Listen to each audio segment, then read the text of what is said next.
saya lihat ini kekayaan si ini, boh triliunan dari mana nih anak gitu. Ini kan nggak bener tuh ya. Bagaimana kamu mensejahterakan rakyatmu kalau kamu sendiri masih belum selesai sama dirimu? Pikirannya duit, urusan politik kan gitu, jadi kering bangsa ini. Kalau kau sudah merdeka, merdekakanlah yang lain yang belum merdeka. Bagaimana kalian bisa memerdekakan kalau kalian sendiri belum merdeka? Tapi saya tidak pernah merusak negara ini dengan mengambil uang negara. Kalian itu siapa kan saya tahu semua. Jujurlah gitu ya.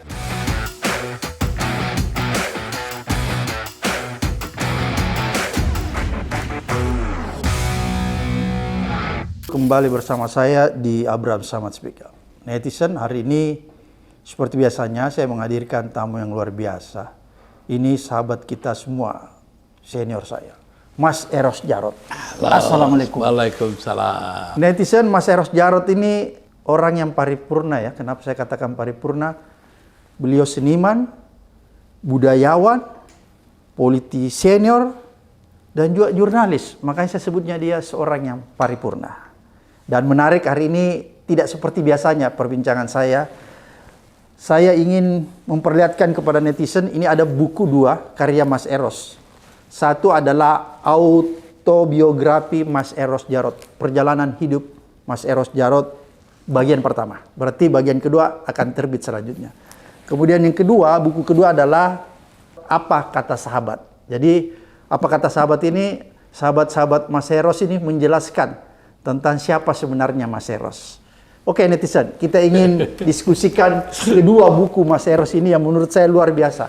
Mas Eros, saya ini udah baca, tapi nggak seluruhnya ya, baru sebagian, utamanya di autobiografi Mas Eros. Ini agak beda, saya biasa membaca berbagai macam autobiografi para tokoh, tapi biasanya agak kaku. Ini saya lihat dikemas dalam bentuk yang apa ya, seperti kita membaca novel begitu.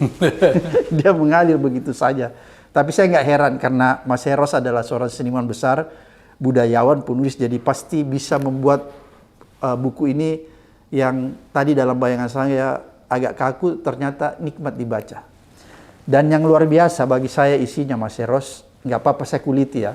Menarik sekali karena banyak orang hanya mengetahui Mas Eros ini seniman budayawan. Kemudian dalam perjalanannya jadi politisi di PDIP. Tapi yang luput dari bacaan netizen bahwa Mas Eros ini orang yang juga mendirikan dulu namanya tabloid Detik di masa Orde Baru. Dan saya sering baca ini Mas Eros. Ini adalah tabloid yang ditunggu di setiap minggu. Kenapa ditunggu di setiap minggu? Karena dia kritik tajam pemerintahan Orde Baru pada saat itu ya. Jadi ini menjadi semacam media alternatif kita pada saat itu, yang rata-rata zaman Orde Baru itu kan medianya disetir ya Mas Eros ya.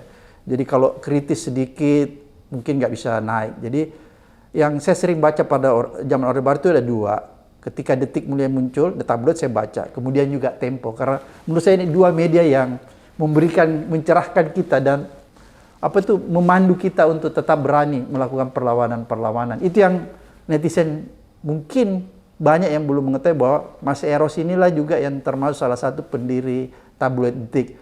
Mungkin kemudian yang dalam evolusinya menjelma sekarang jadi Detikcom. Mungkin gitu kira-kira Mas Eros ya. Baik Mas Eros, perjalanan Mas Eros ini cukup panjang. Ketika jadi seniman itu luar biasa. Satu karya monumental menurut saya, film Cut Nyadien. Mas Eros sutradaranya, penulisnya dan lain-lain sebagainya. Salah satu artis yang dapat Piala Citra itu hari Christine Hakim ya, Mas Eros ya. Dan film Cut Nyadien ini meraih 7 kategori ya, 7 kategori Piala Citra. Saya nggak pernah melihat satu film di Indonesia yang meraih begitu banyak Piala Citra, Mas Eros. Satu.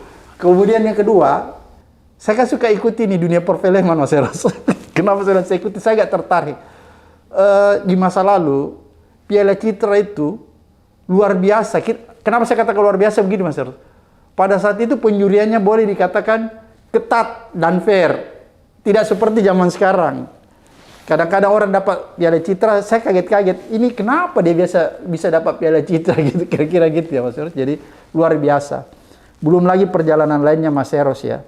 Ada hal juga yang menarik di buku ini Mas Eros, perlu Mas Eros jelaskan kepada kita. Ternyata setelah saya baca buku ini, orang yang memandu Mega menjadi seorang politisi, ya, itu adalah Mas Eros Jarot. Kenapa Mas Eros Jarot mau memandu Mega menjadi seorang politisi? Karena Mas Eros diperintahkan oleh kakaknya Ibu Mega yang bernama Guntur Soekarno Putra. Yang Mas Eros Jarot panggil, kalau dalam buku ini saya lihat Mas To. Ya Mas To. Ya. Bisa diceritakan sedikit Mas Eros? Ya gini. Saya ini sebetulnya apa ya? Sebetulnya kejenuhan saya di politik gitu kan. Saya ini kan dulu di Jogja seorang apa ya, geseni gitu ya. Seniman, budayawan. Bukan.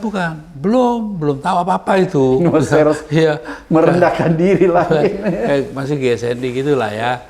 Saya juga sering sudah mulai Pak Bagong Sudiharjo, bapaknya Butet, senior saya juga. Nah, waktu saya dari Jogja gitu karena udah ada G30S itu kan. Iya. Nah, bahwa saya melarang saya sedikit pun masuk ke wilayah politik. Oke. Saya di Tanjung Pandan, saya nggak boleh itu. Orang nggak boleh tahu bahwa saya dari GSNI dan segala macam, dan saya tidak boleh sedikit pun menyentuh dunia politik sama Bapak. Nah, jadi saya sana tuh ya sama Mas Slamet. Ya. Apa ya bikin pramuka. Saya ikuti pramuka.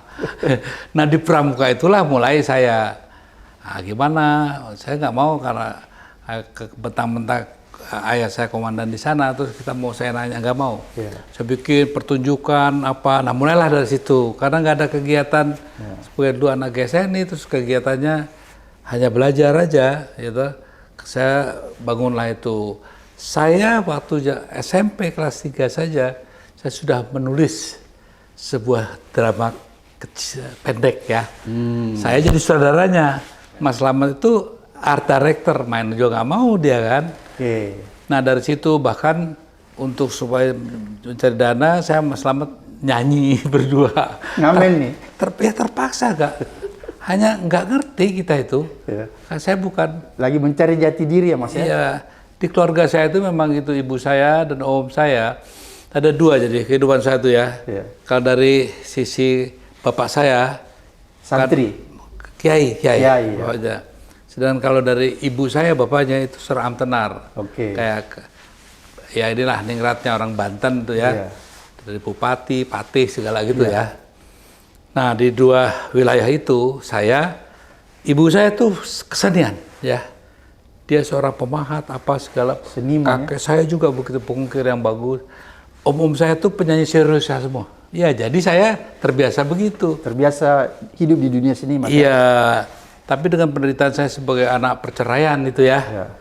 Nah memang kan nggak seperti orang normal gitu kan. Jadi kita sensitivitas kita itu lebih dari yang lain. Karena harus ketemu ibu tuh setahun cuma 1 kali. Oleh bapak boleh supaya nggak cengeng gitu ya. Nah dari situlah saya sama Mas Slamet berdua tuh selalu kadang-kadang ngelihat kalau hari ibu ya. Saya Mas Slamet tuh ngumpet di kolong, nggak mau sekolah karena malu gitu ya. Netizen yang dimaksud Mas Eros, Mas Slamet ini adalah Slamet Harjo. Ya, Slamet Harjo gitu ya. Saya sering nulis gitu ya. Lebih mengutamakan ketertekanan kita ya, batin kita. Sehingga banyak hal-hal di situ kita mulai menjadi anak yang sensitif gitu ya. Nah, mulai dari situ waktu mulai pindah di Jakarta, SMA kelas 1 pun nggak ngerti gimana cara main musik tuh nggak ngerti. Saya karena bapak saya tuh marah waktu itu kan, karena dianggap apalah terlibat PKI apa tuh G30 PKI gitu kan. Padahal dia anak kiai kan marah kan. Masa anak kiai dibilang saya ada ikut PKI? Iya, marah. Ternyata ya cuma 3 bulan semua selesai semua. Nah baru di situ di Jakarta ini kan anak-anaknya kan bandel semua ya.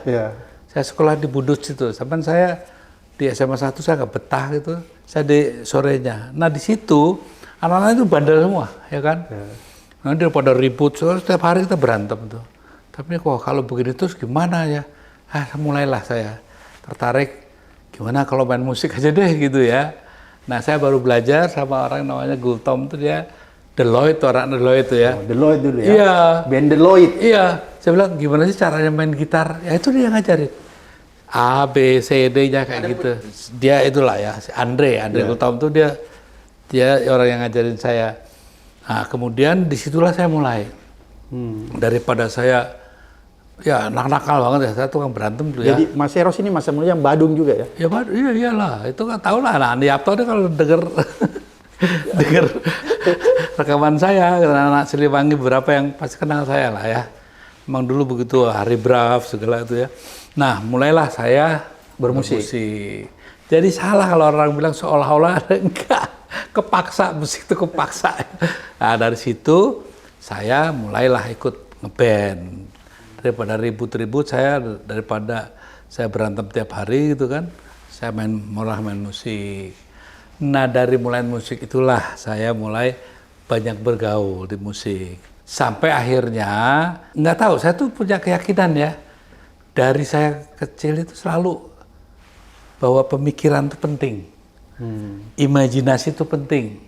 Jadi saya putuskan, kalau pada nyanyi kan pada nyanyi lagu-lagu orang tuh ya, kenapa sih nggak bikin sendiri lagu gitu? Akhirnya Mas Eros mencipta lagu? Ya, dan itu lagu pertama saya tuh gini, saya adalah pacar monyet itu kan ya, SMA. Waktu saya mau pergi ke Jerman, pertama kali saya bikin lagu ya, saya mau kasih dia nih.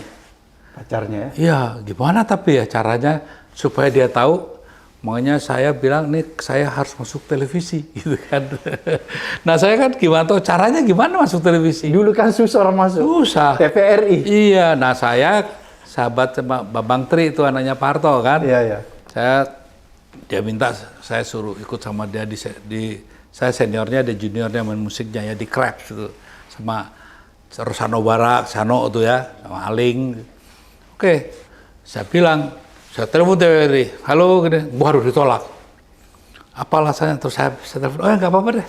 Kalau memang tolak nggak apa-apa, kalau memang mau lihat kami, datang aja ke Cendana. Cendana mana? Ya di rumahnya Pak Harto, di depannya. Dasar orang Indonesia ya. Mas Eros kerjain lah. Iya, dasar orang Indonesia langsung datang. Udah ngelihat di situ rumahnya Pak Harto di depannya gitu kan. Wah ini gawat juga kalau nggak diterima. Langsung saya bilang, pokoknya gimana caranya tanggal sekian-sekian saya harus muncul di TV. Tampil ya? Iya. Jadi itulah pertama kali saya tampil gitu ya dengan karangan sendiri. Apa itu lagunya pada saat? Ya namanya Flamboyan. Oke, Mas Eros sampai di situ. Ini kan Mas Eros punya karya-karya luar biasa ya, menurut saya sangat melegenda, dan hampir sebagian besar karya-karya lagu yang diciptakan Mas Eros itu dinyanyikan oleh Chrisye. Salah satunya yang paling terkenal adalah Badai Pasti Berlalu. Kapan diciptakan itu, Mas? Badai Pasti Berlalu. Itu panjang itu ya, karena habis gini deh. Karena waktu itu saya nonton film, saya baru mendarat dari luar negeri, Teguh Karya. Saya datang, dia kebetulan mau menunjukkan saya, Mas Slamet bilang, ini ada film nih, Dek, yuk ikut yuk, lihat Ras Kopi namanya ya. Saya masuklah ke situ, lagi nonton, karena mulut saya kan nggak bisa berhenti kalau ada hal-hal yang saya harus suarakan. Begitu saya lihat, lagi nonton begini kan, Ras Kopi itu, tahulah kalau orang-orang film ya, membosankan. Begitu saya lihat tuh ada adegan, saya bilang nggak pas. Kan biasanya ternyata orang nonton Ras Kopi itu sutradara kan, wah nggak boleh diganggu gitu ya. Ya namanya juga anak nggak tahu, baru tahu ya kan ya. Saya kan dari Jerman lagi orang bebas gitu, lagi diputer, itu saya nyeletuk. Wah nggak mungkin tuh kayak begitu, gitu kan. Itu kalau orang tertekan nggak mungkin begitu. Langsung Teguh Karya berdiri. Teguh Karya. Siapa yang ngomong itu? Saya Steve, saya panggil dia Steve ya. Teguh Karya itu namanya Steve Lim kan. Saya Om Steve, dasar lo ya gitu. Jangan ngomong gede aja itu ya. Buktiin, jangan ngomong gede. Sekarang lo harus bikin musiknya. Lo katanya sudah sukses di tim teman-teman Harajuku waktu itu ya main. Coba buktiin, jangan ngomong gede aja. Ya oke, ya bilang gitu kan. Lanjut, begitu keluar, Mas Slamet nanya, kamu gila apa ya? Kamu ngerti nggak bikin musik film? Nggak ngerti, Mas. Gitu.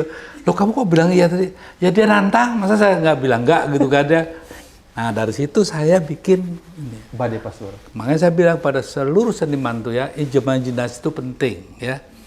Saya bilang, iya kan, saya nggak tahu apa sih musik film ini, iya kan? Karena beda dengan musik biasa ya? Iya. Tahu apa yang saya lakukan? Saya tuh seminggu penuh itu nonton TV aja. Nyetel tuh, dulu kan masih pakai apa sih? Video gitu ya, kaset itu ya. Kaset. Ya, saya bolak-balik. Nanti suaranya saya matiin, saya nyanyiin pakai mulut, tang tang teng teng tang teng gitu ya. Nah, dari situlah saya memberanikan diri. Lalu saya lihat, waduh, kalau saya suruh bikin orkestra kayak gitu, dari mana kemampuan saya? Tapi nggak unik kan, karena udah biasa. Iya. Lalu saya tariklah orang-orang dari keroncong tugu, ya kan? Dengan nyanyian juga yang langgamnya itu ya. Saya buat sedemikian rupa sehingga unik kan. Nah, lahirlah musik pertama yang saya buat namanya film Kawin Lari. Setelah membuat itu, ya sudah pokoknya begitu diterima ya. Aduh, alhamdulillah saya pergi ke Jerman gitu. Pulang sana. Di Jerman sampai di Paris saya lagi di Jangan Paris. dulu Mas Eros. Mas Eros berangkat ke Jerman itu dalam rangka melanjutkan studi ya? Ya, studi. Studi tentang seni.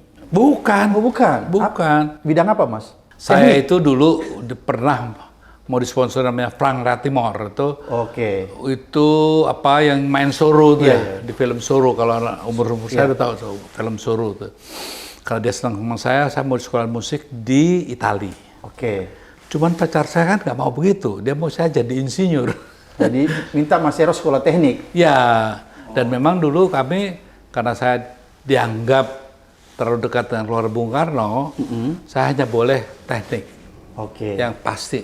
Oke. Sekolah sosial aja nggak boleh, sosial politik nggak boleh. Diharapkan jadi insinyur. Ya, saya jadi insinyur pergi ke sana. Waktu pulang ke sini itulah saya buat ya. Oke. Dan waktu dibuat itu, saya begitu sampai Paris, saya lagi tidur di apartemen pacar gitu ya, sama keluarganya. Tiba-tiba pagi-pagi telepon itu, Mas Slamet telepon. Kri, saya bangun. Halo, udah Mas. Kamu menang Piala Citra. Maksudnya apa? Nggak ngerti saya tuh. Musik kamu menang Piala Citra. Kategori musik ya? Oke. Maksudnya apa? Kamu tahu Oscar kan? Dia bilang gitu. Iya. Iya tahu Mas. Nah itu kamu juga musiknya menang. Oh ya, sama sekali nggak ngerti. Saya aku biasa-biasa aja. Iya. Begitu saya taruh gitu, siangnya saya dipanggil Ramadan KH. Mengatur Ramadan KH. Ros, sini loh. Kata, kenapa? Ternyata kamu menang gini. Waduh, buat juga gitu gini. Nah, Itu kategori musik film ya? musik film. Saya tidak merasa. Karena saya anggap tuh kan, ya saya pikir gitu aja kok dapat gitu. Iya. Jadi saya nggak merasa apa-apa. Nah yang keduanya baru pulang, saya kan selalu pulang balik-balik gitu ya. Kemudian setahunnya lagi saya pulang ke Indonesia dalam liburan summer. Oke. Saya ditantang lagi, baru bikin Badai Pasti Berlalu. Jadi waktu itu Mas Eros masih dalam status kuliah di Jerman ya, Ya. terus balik karena summer liburan ke Indonesia, terus ditantang buat lagu lagi. Ya, nah saya selalu pulang pergi begitu. Oke. Dan waktu saya diminta Badai Pasti Berlalu, itu prosesnya panjang lah ya. Saya bikin dulu, dan saya tuh, bayangkan ya, ini guru nih yang ngajarin saya. Guru Soekarno? Ya, saya nggak bisa main piano, nggak ngerti gitu kan. Saya bilang, Gur, karena kan saya di rumah bufat, saya kan tinggal di rumah bufat sama guru ya. Waktu itu guru masih sangat maco gitu. Jadi saya yang kayak apa? Hanya C, D, sampai E gitu ya udah. Dari situlah saya selama 2 bulan atau sebulan lebih gitu ya, nggak keluar kamar, nggak keluar mana, main piano aja terus itu ya. Sampai akhirnya saya ciptakan lagu itu. Badai Pasti Berlalu. Dari saya belajar loh ini ya. Setelah jadi saya panggil Chris lo nyanyi ini deh. Dia nyanyi ini deh. Aduh Ros, suara gua gimana nih? Gua kan nggak biasa solo. Udah keren, dia bilang gitu kan ya. Akhirnya dia mau. Terus saya bilang, Chris, siapa ya yang bisa jampingin gue untuk mengarrange ini? Oke. Tapi jangan yang ini, jangan yang orkestra gitu. Yang anak musik tapi punya visi klasik. Oh, Dikenalkanlah saya ke Yoki. Saya datang ke Yoki, saya bilang, Yok, kenalin itu kan dia masih dia agak gitu kan, agak apa ya, agak biasa anak muda pada saat itu. Agak ngerokok gitu, ngerokok yang aneh itu kan. Saya agak teler-teler gitu. Saya bilang saya dengerin ini gini, tapi saya rocker. Oh nggak apa-apa. Yang penting kamu suka klasik. Saya dulu pernah gitu ya, les gitu. Ya udah, arahannya begini. Kamu dengerin dulu ini lagu-lagunya saya kasih kamu. Nah, hebatnya Yok itu dia cepet nangkepnya. Ya padahal kan alirannya Yok itu kan rocker. Iya. Cuman saya berikan kunci-kuncinya. Kamu tahu kan Bach gitu. Bach itu kalau kita mainin, ya. Antara dia ada selipan diatoniknya juga kan, dia bilang gitu kan. Jadi kalau Bach itu pas selamat kita, Bach, Chopin, Franz Liszt, saya suruh dengerin dia. Seminggu kemudian saya datangin lagi, gimana udah, oke, yuk kita mulai, itulah. Jadi mulailah di situ. Begitu saya selesaikan, saya kasih ke Teguh Karya. Teguh Karya begitu dengar suaranya Chris, ini suara banci apa suara apa sih ini? Gitu kan. Bilang, Chris, Steve, ini suara masa depan. Hebat. Yang gua mau nih Ros, suara hari ini bukan. Akhirnya ditolak. Stres saya. Jadi ditolak sama Teguh Karya? Iya, ya harus nyanyi di film itu Bruri Peso 5. Iya, saya udah stres. Waduh, mana? Ya udahlah. Kalau Tapi kan begitu, kelihatannya nggak cocok tuh ya lagu Badai Pasti Berlalu dinyanyikan Bruri. untuk film katanya lebih bagus Bruri. Ya udah, saya ikutin dia kan saudaranya. Iya. Begitu saya dengerin Berlian, mencah-mencah lagi dia. Berlian Utahuruf. Iya. Ini suara apa? Sopran kan? Iya, sopran.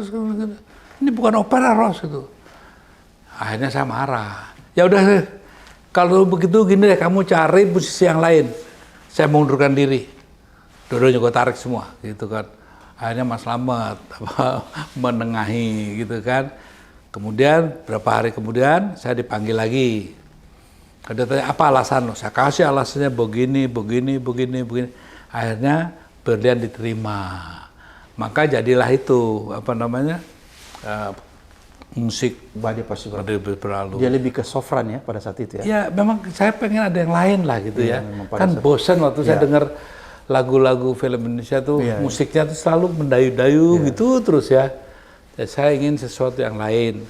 Dan kebetulan makanya saya nggak pernah mengaku diri saya sebagai musisi director gitu kan. Karena saya anggap kayak dukun tiban saya itu ya. Jadi saya nggak merasa seorang musik director. Saya cuma seneng aja dan saya gunakan dan begini, ini nih, ini buat para seniman penting ya. Kenapa saya tidak pernah mengakui, wah ini saya seniman, pembuatan saya, enggak. Setiap saya, walaupun saya tidak sehebat Bung Abraham ya soal beragama gitu ya. Itu kenyataan kan. Ini saya Mas Eros Jarot ini senior saya menitisan. Saya selalu, kalau apa saya minta. Bahasa Inggrisnya ya, God use me.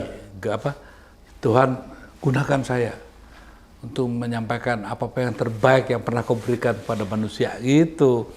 Jadi saya tuh merasa kayak dukun tiban gitu ya. Enggak, saya tuh kok tiba-tiba terjadi. Umur saya masih 25-26 ya. Kayak merepial, contohnya mengering sudah bunga. Anak sekecil itu nggak mungkin kalau itu tidak dibisikkan dari langit ya nggak ya. Di malam kau tiup daunnya. Nah itu kan nggak mungkin saya. Jadi ada kayak semacam apa ya, bisikan dari langit lah kasar saya. Makanya saya nggak pernah berani sombong. Karena saya takut sombong. Nanti kalau saya sombong, ada malaikat bilang bener nih, nggak tak kasih lagi ya, mati saya gitu. Makanya saya nggak berani. Makanya saya nggak pernah bilang bahwa saya pencipta Badai Pasti Berlalu. Saya hanya penyalur keindahan yang diberikan dari sana. Kalau saya ngomong ini seolah-olah merendahkan, enggak, emang rendah bos ya. Saya jadi kuat, saya film Cunyadin kayak apa. Tanya yang ikut-ikut syuting sama saya. Setiap syuting saya minta suruh berdoa semuanya. Jadi buat saya itu karena saya cinta sama Tuhan gitu ya. Tuhan juga cinta sama saya. Saya minta apa aja dia dikasih. Ya, nggak mungkin lah ya. Saya nggak pernah jadi pimpinan redaksi. Tiba-tiba buat Iya, tabloid. saya nggak pernah bikin film, tiba-tiba film kolosal. Nggak mungkin, saya tidak mungkin. Jadi pasti ada satu kekuatan ya yang mendorong saya. Itu yang saya percaya sampai hari ini. Makanya saya nggak berani para kumpulan, para musik director saya itu minder. saya hanya dukun tiban. Jangan dulu Mas Eros, tapi Iya. kan saya perhatikan lagu-lagu yang hits yang dinyanyikan Mas Krise itu hampir sebagian besar ciptanya Mas Eros. Dan Semuanya. saya perhatikan liriknya itu romantis tapi tidak cengeng. Itu inspirasinya dari mana tuh Mas Eros? Ya? Ini yang jujur apa yang nggak jujur kita nggak tahu deh, susah juga ya. Kalau yang jujur itu rasanya nantilah di kesempatan lain. Oke. Tapi garis-garis ini aja. Nggak tahu, buat saya itu apa ya? Saya memang harus saya akuin dan saya harus nggak boleh bohong kan. Iya. Saya tuh nggak suka ngelihat yang nggak cantik gitu loh ya. Oh, Ya. jadi Mas Eros ini penggemar keindahan. Ya. Oke. Karena buat saya tuh itu the God creation yang Iya, luar iya, biasa menurut saya ya, yang tak terkalahkan. Iya, kan. Karya apapun nggak ada yang ngalahin itulah. Ya, jadi ya Oke. makanya saya juga setuju bahwa Sang Maha Pencipta itu ya hanya ada satu gitu ya. Mau you can name it lah. Boleh Michelangelo kayak you name it. Pasti kalah lah gitu, nggak mungkin. Buat saya kecil. Itu yang saya lihat tuh. Jadi sentuhan-sentuhan itu ya. Contohnya begini deh. Saya nggak mungkin. Jadi dulu Mas Eros, berarti saya bisa simpulkan ini. Dalam setiap karya-karya lagu Mas Eros itu harus ada sentuhan spiritualnya ya. Ketika dia tercipta ya. Gini loh. Saya nggak bisa dipesan. Ya. Oke. Tapi kalau maunya saya dulu adalah I was deeply in love with someone itu kan. Oke. Dan itu saya masukkan ke sini ya. Jadi ke seluruh pembuluh darah saya, ke semua pori-pori saya, semuanya gitu. Saya penuhi dengan gairah itu ya. Oke. Jadi to adore, tuh, mengaguminya, merindukannya, menginginkannya, walaupun tidak harus memilikinya, gitu ya. Nah itu kan yang membuat kita apa ya? Kadang-kadang kan banyak orang-orang tidak pernah sensitif ya. Sekarang saya tanya Mas Abraham, pernah nggak merasakan keindahan belayan? Kadang-kadang kan enggak. Contohnya kan, coba deh kalau di malam hari, coba deh rasakan sendiri gitu sentuhan ini. Ini kita loh ya. Touch-nya ya. Bayangkan kalau kelembutan dari tangan seseorang ya, yang begitu membuat kita ya bergairah. Kelembutan itu dirasakan. Kan kalau cuma cek-cek ini nggak ada artinya ya. Jadi kelembutan itu sentuhan itu tidak hanya fisik kan. Iya. Sentuhan dan imajinasi. Oke. Makanya juga banyak yang bilang bahwa cinta yang berjarak itu kan, jarak itu ternyata tidak ada artinya. Kalau jarak hati ternyata lebih dekat kan gitu ya. Luar biasa nih makna cintanya Mas Eros. Makanya lahirlah karya-karya lagu yang luar biasa. Apa ya, kalau kita lihat maknanya Mas Eros, kalau saya lihat lirik-liriknya. Oke, itu masalah lagu Mas Eros. Saya mau masuk sedikit masalah film. Ada lagi satu karya terbesar dari Mas Eros, film yang kolosal, monumental, yaitu Cut Nyadien. Ya. Ini kan Mas Eros sutradaranya nih. Pemerannya kalau nggak salah Christine Hakim ya. Saya sempat menonton film itu dan dia meraih 7 piala citra kalau nggak salah Mas Eros ya. Itu kenapa tiba-tiba Mas Eros punya pikiran tuh mau menciptakan film kolosal yang latar belakang sejarah perjuangan Cut Nyadien, pahlawan perempuan dari Aceh. Itu gimana inspirasinya? Gini, saya tuh saya kan kenal ibu-ibu menteri kan sepaduhnya semua saya kenal ya. Oke.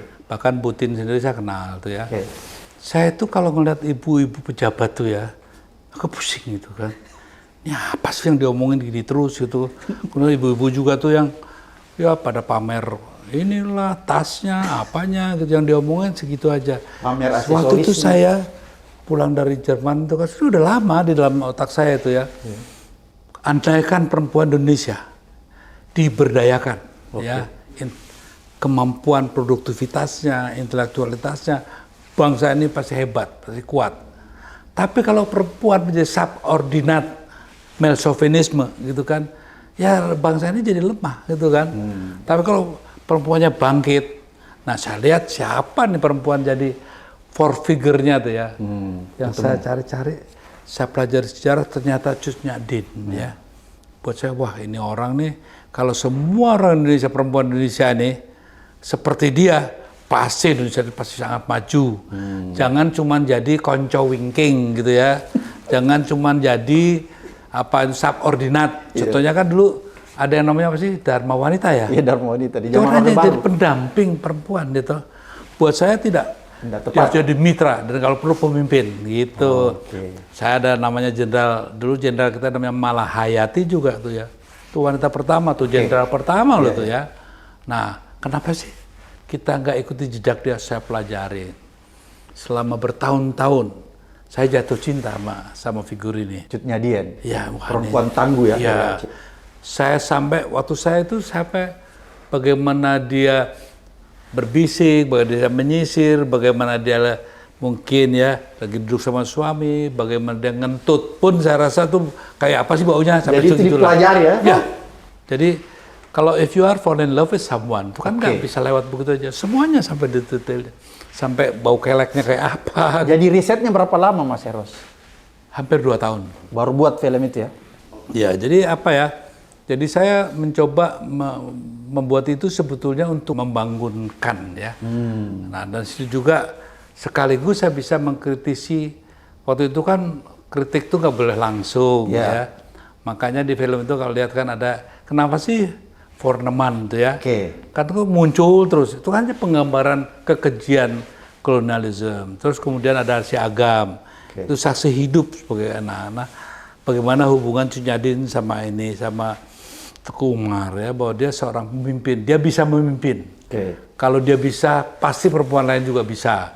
Makanya saya dampingin Megawati, harapan saya dia bisa seperti Cut Nyak-Dien. Ya. Jadi harapannya pada saat itu Mas Eros waktu terjun dalam dunia politik bahwa Megawati bisa menjelma seperti Cut Nyak-Dien. Iya, karena makanya waktu saya diminta sama Mas Guntur ya, saya lagi enak-enak tuh, jadi ke Pemret tuh kan, wah tuh, tabloidnya lagi on-on tuh kan lagi, Ros, pokoknya kamu tahu kan, lu kan tahu si Adis kan Mbak Mega panggilnya Adis. Jadi Adis ini panggilan Mega waktu dulu ya? Lu dampingin, lu kok Mas, kok gue bilang gitu kan ya udah pokoknya lu yang harus ganti dampingin.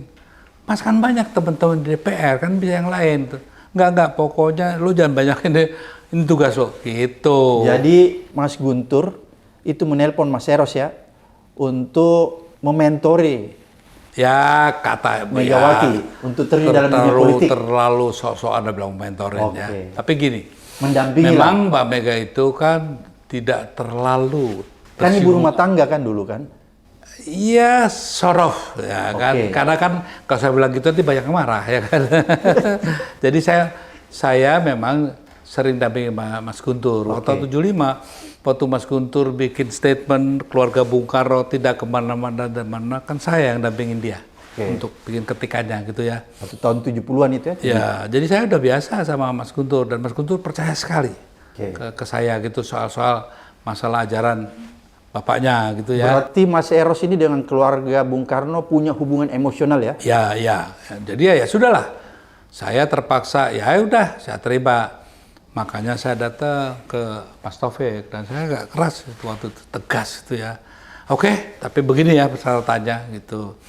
Waktu itu di keluarga Bung Karno tahulah mereka semua kan, nanti Mas Guntur kamu udah dengar itu ya. Pasti Mas kan, Guntur dengar. Ya semuanya lah, ada Sukma juga ada kan dengar kan ya. Jadi kalau saya di sana itu kalau Bu Fat, pokoknya Rahma lagi nggak tune in sama Mbak Mega gitu atau sama Guntur, pasti saya yang turun diminta sama Bu Fat itu kan. Itu kau itulah kakak kamu itu gitu kan kayak gitu. Sama Guntur, guru juga gitu ya. Jadi saya memang di keluarga itu karena kan putri Bung Karno dan putra Bung Karno itu tidak seperti saya, sangat gimana gitu ya. Mereka tuh Rama sama Mega kan tidak terlalu tune in gitu ya. Jadi saya ada perbedaan-perbedaan pendapat. Iya. Bahkan waktu saya dampingin Mega juga Rama, lo ngapain sih lo di situ? Gitu. Jadi ya begitulah ya. Artinya yang memang dinamika dalam keluarganya tinggi ya? Tinggi, sangat tinggi. Jadi saya dampingin Mega Ya, saya mulai dari kasarnya lah apa ya, kerja ABCD kepartaian. Kan saya tahun 82, 81 lah ya, 82. Saya sudah ditugaskan oleh Pak Ruslan Abdul Ghani gitu kan, untuk membangun PDIP yang visioner gitu ya. Maka saya memperkuat Litbang. Saya di Litbang, saya yang paling muda dulu ya. Di Litbangnya PDIP ya? Ya, teman saya paling rajin gitu ya. Sehingga banyak hal yang saya kerjakan sampai mempersiapkan Kongres PDI ketiga. Itu tahun 84 kalau nggak salah ya. Pada saat Mega terpilih? Belum kan, itu belum. kan 93. Ini baru 84. Saya tuh sudah mengepalai komisi politik Kongres PDI. Sebelum Mega masuk ke PDIP? Belum. Jadi Mas Eros duluan ya? Iya. Nah itu pun karena pada masuk situ pun udah saya di Mas Guntur juga diledekin terus ya sama si Rahma. Lo ngapain sih Ros, kayak nggak ada kerjaan aja? Itu kan partainya Orde Baru gitu kan. Oh paham, jadi Mas Eros diejekin sama keluarga Soekarno karena dianggap PDI zaman Orde Baru itu adalah PDI bentukan Orde Baru, bentukan Soeharto. Sedangkan saya selalu sama Cak Ruslan ya. Udahlah kamu tuh ini deh, ya. Kalau kamu nanti meninggalkan habis Mas. Seperti saya dulu katanya, saya dituduh macam-macam karena saya ikuti P4 itu ya, PP7 kalau nggak salah dia katanya. Saya nggak apa-apa, tapi Rosnya aku nggak gitu. Marxisme itu habis, hilang. Jadi kamu udah, yang penting kamu tugas tahu ya, ya udah. Nah saya kebetulan sama Pak. Jadi berarti Mas Eros diharapkan ini melestarikan ajaran Marxisme. Tapi dalam versi saya loh. Saya kan nggak mau versi yang letter luck itu enggak. Bagi saya kan, saya sampai hari ini. Ini bilang ya, seluruh teman-teman orang Banteng yang dengerin saya nih ya. Kan sekarang tuh banyak. Bung Karno mengatakan ya di pidato di PBB, to build the world new, begini, hafalan semua. Ya, saya hanya bilang, saya tidak mau merumuskan karena saya ditugaskan 3 minggu itu merumuskan Marxisme dengan orang-orang jauh lebih tua dari saya.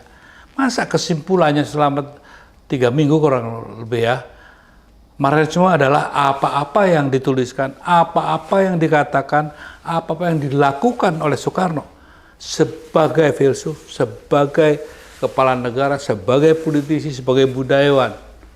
Ya, itulah Marxisme. Loh, pusing itu saya bilang. Akhirnya saya melakukan pemberontakan. Ya. Saya bilang enggak bisa. Saya bikin itu. Saya tidak mau merumuskan. Saya ambil substansinya. Karena berdasarkan substansi ini bisa diterjemahkan apa yang Bro bilang reshaping ya, ya kan? Karena harus gitu ya. Jadi tidak bisa cuma diterlak dimakan itu. Saya rumusan saya tentang Marxisme sederhana. Ya kan? Ini orang-orang banyak sehingga akhirnya dibilang kok apa Marxis lah macam-macam. Bung Karno ngajarin ke bangsanya satu, semuanya bertumbuh satu kata merdeka ya. Jadi kemerdekaan, merdeka dan memerdekakan. Nah tolong nih teman-teman para Banteng seluruh Indonesia nih juga teman-teman PDIP, bacalah kalian dari Indonesia Menggugat sampai Nawaksara. Lalu mau debat sama saya silakan. Ajaran Bung Karno hanya mengajarkan 3 yang terpenting itu. Apa itu kemerdekaan? Bagaimana hidup merdeka? Dan kalau kau sudah merdeka, merdekakanlah yang lain yang belum merdeka. Itu ajaran Bung Karno. Tapi ini yang dipejang cuma gambarnya aja kalau mau pemilu, gitu. Jualan Bung Karno gitu kan. Terus disalahpahami seolah-olah Marxisme itu hanya miliknya kaum Banteng. Makanya kan tidak berkembang. Karena sebetulnya Marxisme itu ajaran para pendiri republik ya, untuk bangsa Indonesia, bukan untuk PNI semata, bukan untuk PDIP semata. Ingat tuh ya. Jadi kalau yang mengatakan bahwa malah sering aneh, dia bukan kaum Marxisme. Loh. Saya bilang kaum Marxisme itu harus diperkecil. Kalau bisa dienolkan. Yang harus tumbuhlah kaum Marxis. Kaum Marxis yang udah hidup merdeka, yang bisa memerdekakan. Tapi kalau kaum Marxis itu yang belum merdeka, gimana kalau belum merdeka memerdekakan? Makanya kesalahan strateginya mungkin ya di PDIP ini ya. Karena dia memelihara kaum marhaen. Lah kalau marhaen kapan dia naik pangkatnya jadi kaum marhaenis? Nah, kayak gitu ya. Nah itu pun diklaim seolah-olah marhaenisme itu, wah ini hanya yang label kaum marhaenis itu hanya orang-orang yang punya tanduk. Itu enggak. Saya bilang, makanya tanya itu Hatta Rajasa gitu. Saya bilang, tak nggak bisa gini. Ya, salah loh. Marhaenisme itu bukan sama Pak Amin Rais. Saya tanya, ya nggak Pak Amin waktu itu pidato saya tentang nggak ada itu. Marhaenisme itu udah begitu gitu kan ya. Jadi kenapa saya mau mendampingi? Saya ingin sekali ya ajaran Bung Karno tidak disalahpahami. Seolah-olah dengan kotasi-kotasinya aja itu ya. Itu kan kalau dia tuh pidatonya diceplik-ceplik gitu ya. Dulu ya manifesto politik itu begini, manipul usdek itu begini. Ya salah. Ini udah artificial intelligence. Tapi dengan yang namanya penyimpulan saya ya yang garis besarnya tadi ya, intisarinya. Kemerdekaan, merdeka dan memerdekakan. Sampai Indonesia sampai kapanpun itu bisa diterapkan. Bisa menjadi pijakan untuk program kerja negara, program juga sebuah partai, dan seterusnya.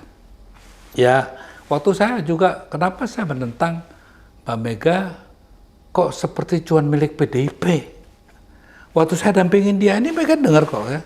Saya ingin dia jadi ibunya bangsa Indonesia. Jadi ibu negara ya, ibu bangsa. Itu yang Mas Eros mau ya? Itu. Ya cuman ya nggak tahu lah. Sekarang gini lah, kenapa kita lihat sekarang kenapa? Kenapa sekarang kok kalau betul-betul kita tahu ajaran itu, tidak mungkin tuh undang-undang yang pro kapitalis yang luar biasa menekan rakyat ini ya, pemiskinan bangsa ini, perampasan hak-hak apa-apa hak rakyat dan kekayaan bangsa ini lewat undang-undang loh ya.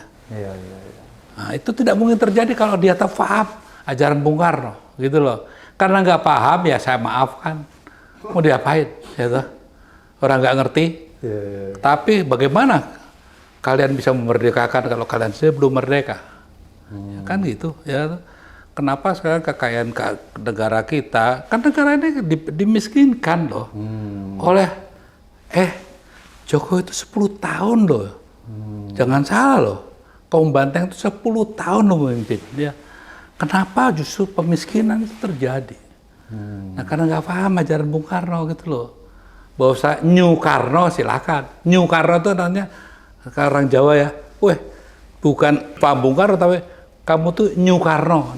New Karno tuh belagak-belagak ngerti gitu. Jadi pseudo marhaenis gitu. Jadi kalau kita lihat netizen, Mas Eros ini paham betul tentang ajaran Bung Karno ya, marhaenisme. Mas Eros, itu kan Mas Guntur tuh yang meminta langsung kepada Mas Eros Yaros untuk menuntun lah ya, mendampingi lah, saya pakai istilah menuntun, mendampingi Ibu Mega masuk ke dalam dunia politik, yaitu PDIP. Apakah kalau bukan Mas Guntur yang minta Mas Eros kemungkinan besar tidak melakukan? Ya buat saya kan gini loh, sebetulnya apa ya, jangan juga orang tuh karena sentimen gimana gitu ya. Buat saya peran Mas Taufik itu cukup signifikan juga ya. Bahwasanya berbeda arah sama saya itu lain soal. Tapi dia yang menarik Mbak Mega juga ya. Saya tuh lebih dekat sama Mas Taufik kalau soal ginian gitu ya. Nah, jadi berarti waktu Mas Eros menuntun Mbak Mega di dunia politik itu selalu berkoordinasi dengan Mas Taufik ya? Loh, saya pertama kali kok yang datang nanyain dia. Mas, oke, saya begini tapi begini ya. Gitu. Jadi sebenarnya saya Mas Taufik itu deket. Cuman kemudian ada faktor A, B, C, D itu yang dikembangkan macam-macam itu kan. Sehingga akhirnya ya begitu, memang senang orang melihat saya jauh dari Mbak Mega tuh banyak yang suka. Karena waktu saya memimpin di situ, ada Laksamana, tanyalah semua itu ya. Bisa nggak itu BUMN diacak-acak? Nggak ada. Pasti saya usir. Bahkan saya pernah ada yang mungkin sekarang udah jadi presiden ya. Saya bilang, kontrak lo gue udah sobek gitu. Ya. Dan saya keras waktu itu. Dan sampai hari ini bisa tanya Megawati lah. Apa yang pernah saya ambil? Kasarnya sejuta aja. Tanya lah ya. Dan ingat rumah saya masih sama lo ya. rumah saya masih yang sama. Saya tidak pindah kemana-mana, ya toh. Dan saya juga sampai hari ini mobil saya ya cuman itu aja. Oke. Dan saya tidak macam-macam. Tapi sebaliknya saya lihat ini kekayaan si ini, boh, triliunan dari mana nih anak gitu. Ini kan nggak benar tuh ya. Bagaimana kamu mensejahterakan rakyatmu kalau kamu sendiri masih belum selesai sama dirimu gitu ya. Kurang lagi, nanti nggak akan kurang-kurangnya. Tapi kalau seorang yang memahami ajaran Bung Karno, ya Bung Karno bukan yang sempurna ya. Yeah. Kalau dia sebagai bapak saya nggak akan ikutin, tapi sebagai bapak bangsa saya ikutin. Sebagai dia pengagum wanita dengan caranya, itu saya juga pengagum, tapi bukan dengan cara dia Kalau gitu ya. Mas Eros pengagum keindahan. Ya apapun, ya Kan seniman begitu, mengagumi keindahan. nggak bohong lah. Ya. Saya melihat cewek yang indah gitu ya, wow gitu kan ya. Manusiawi ya. Nah, kalau Bung Karno langsung, nah saya lebih dekat sama Mas Guntur soal itunya. Kalau Bung Karno langsung memiliki, langsung, berapa 9 atau berapa tuh ya? Saya 2 aja ketakut itu ya. Jadi ya itu beda. Tapi kalau sebagai pemikir, saya kagum. Oke, jadi saya lihat pemikiran-pemikiran integritas Mas Eros ini yang banyak mengkritik tentang perilaku politik para politisi yang kemaruk, yang tidak berintegritas, yang tidak memikirkan rakyat, hanya berpikir untuk memperkaya diri sendiri. Itu siapa yang memberi inspirasi, edukasi sekuat itu, Mas Eros? Karena saya lihat di buku ini, sorry ya Mas Eros kalau saya salah, tolong diluruskan. Kelihatannya mertua Mas Eros banyak memberikan pencerahan tentang apa itu integritas, ya, apa itu karakter yang kokoh. Kalau buat saya tuh, dia tuh nggak pernah bilang dia seorang Marhanes loh. Ya, dia tuh wakil gubernur Lemhanas. Dubes juga. Ya. Saya di tempat tidurnya saya buat nyenangin mertua. Saya taruhlah AC. Di luar negeri kan saya yang nempatin rumahnya. Waktu pulang, dia tidur, dia lihat ada AC. Siapa yang masang AC? Oh, jadi Mas Eros pasangkan AC mertuanya? Di kamar mertuanya kan saya pakai karena dia lagi ke luar negeri. Ini kan di Tengumar. Tumor paling kecil gitu ya. Udah pasang AC. Siapa yang masang? Saya, Pak. Kamu ngakunya pejuang kerakyatan, gimana kamu merasakan penderitaan rakyatmu?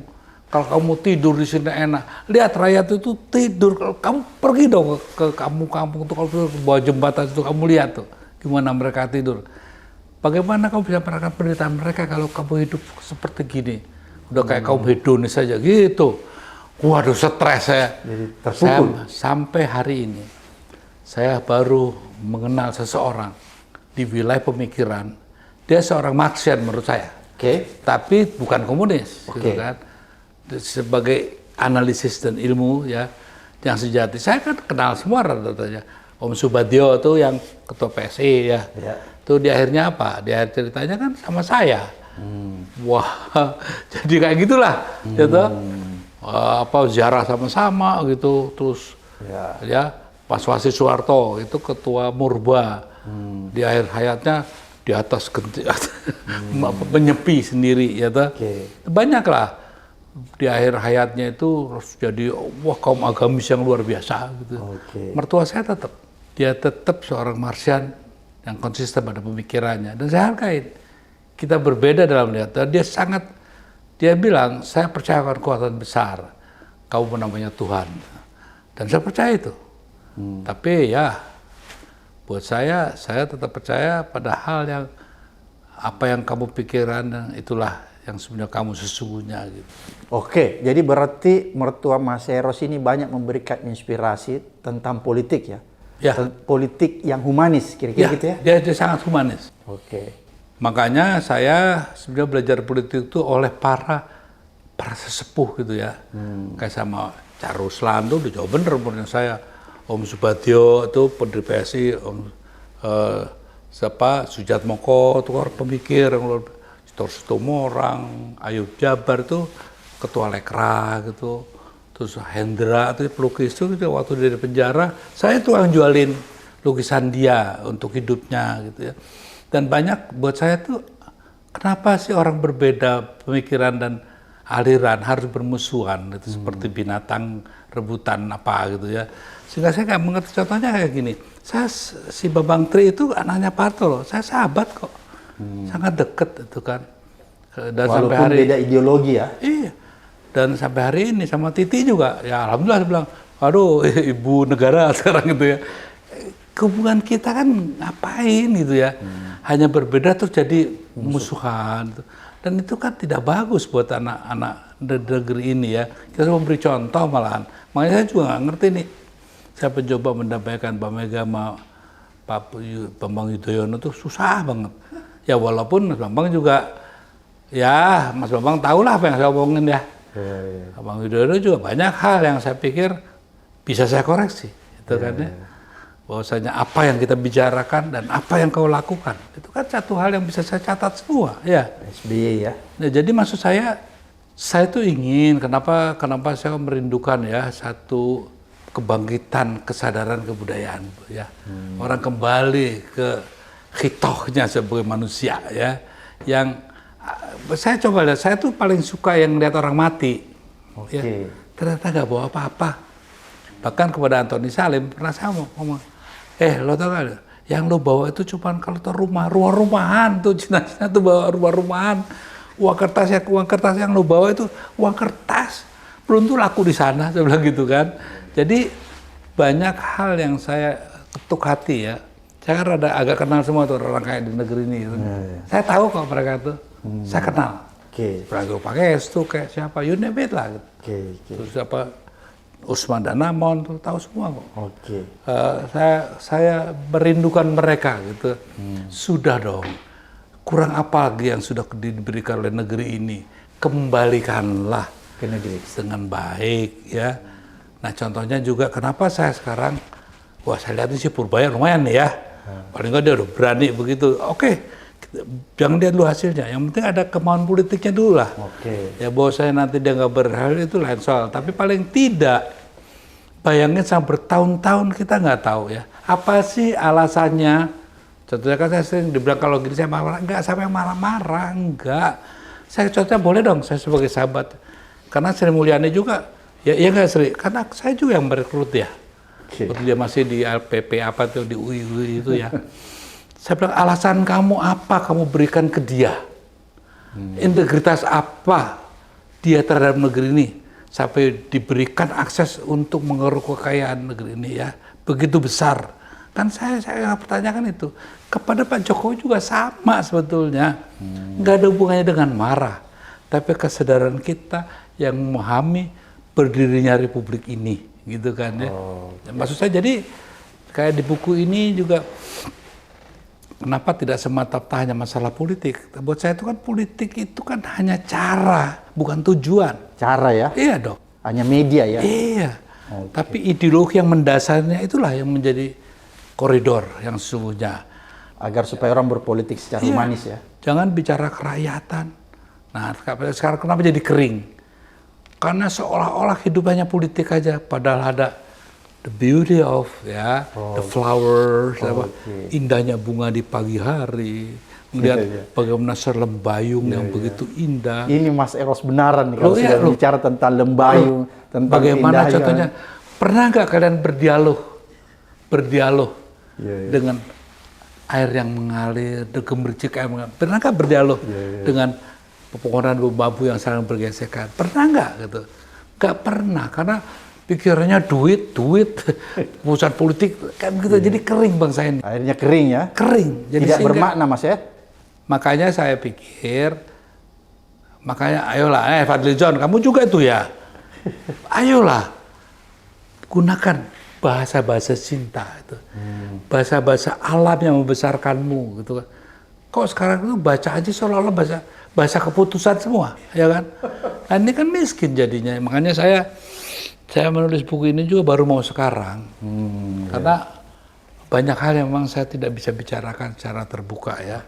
Karena contohnya bagaimana saya di Ciganjur ya, saya itu sangat berperan, gitu kan. Pada saat bagaimana desain reformasi, kalau ada Mbak Mega, ada Gus Dur, ada Mbak Mega, pasti ada saya. Saya do the talk, ya kan. Mendampingi Mbak Mega ya. Ya, I do the talking, gitu kan. Jadi sedih gitu ya, ngelihat kok kayak begini, apalagi ngelihat kok seperti ini sih gitu ya. Sehingga contohnya, tolong dibaca ya, kenapa menjadi politisi tidak semudah kayak begitu. Saya lalui dengan liku-liku yang macam-macam ya, belajar ini melalui itu, bagaimana. Dan dulu Mas Eros. Mas Eros kan ini saksi sejarah, bahkan pelaku ya, ketika peralihan rezim dari Orde Baru ke rezim reformasi yang pada saat itu tokohnya Gus Dur, Amin Rais, Ibu Megawati, dan Sri Sultan. Dan Mas Eros selalu mendampingi Mega.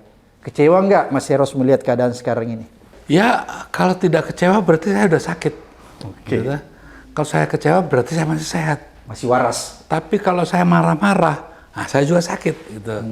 Jadi buat saya, yang saya lakukan satu ya, kayak kemarin saya bilang kan sama si Antoni Budiawan ya, udahlah. Oke, kita kritisi boleh. Saya juga nggak minta kamu solusi, tapi paling nggak, ayolah kita kasih kepercayaan sampai kita bantu gitu ya. Kita kan pengen dong lihat Indonesia, ya gimana ya, ya masa kayak gini sih gitu loh. Karena saya waktu reformasi itu saya bayangkan Indonesia tuh kayak contohnya pidatonya Martin Luther King ya, I have a dream gitu kan, saya punya mimpi saya tuh nggak seperti ini loh.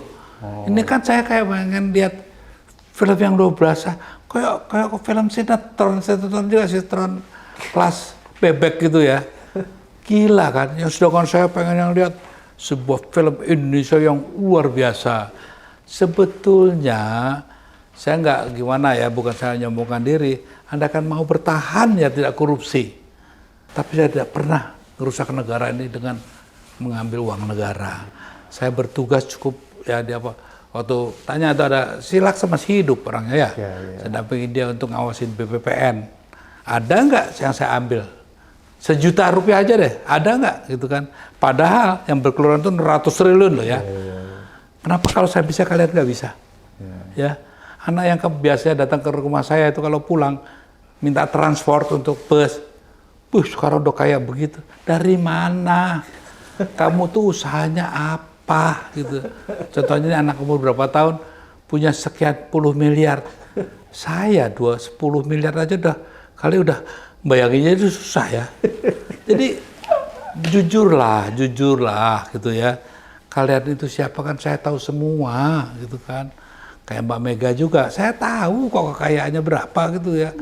Jadi jangan membohongi saya gitu kan. Juga si ini, saya tahu kok gitu kan. Saya tahu juga, saya kenal juga tuh orang-orang kaya karena aku kenal semua.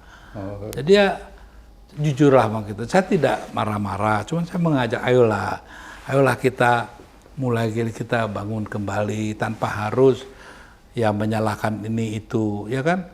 Dan sudahlah, makanya saya bilang si Pratekno segala gitu, ayo ngomong yuk, ayo.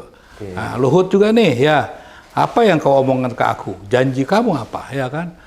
Terus saya lihat sekarang kok bermasalah gini, stres saya, kok bisa sih orang keluar tidak bermasalah gitu. Jadi kan yang saya karena saksinya, nah tapi kesaksian ini kan saya tidak untuk memojokkan siapa-siapa, paling enggak saya mencoba menceritakan apa adanya. Makasih Mas Eros, luar biasa. Mas Eros mengajarkan kita tentang politik yang jujur, politik yang humanis, politik yang tidak berbohong. Mudah-mudahan apa yang Mas Eros sampaikan ini bisa mencerahkan semua orang.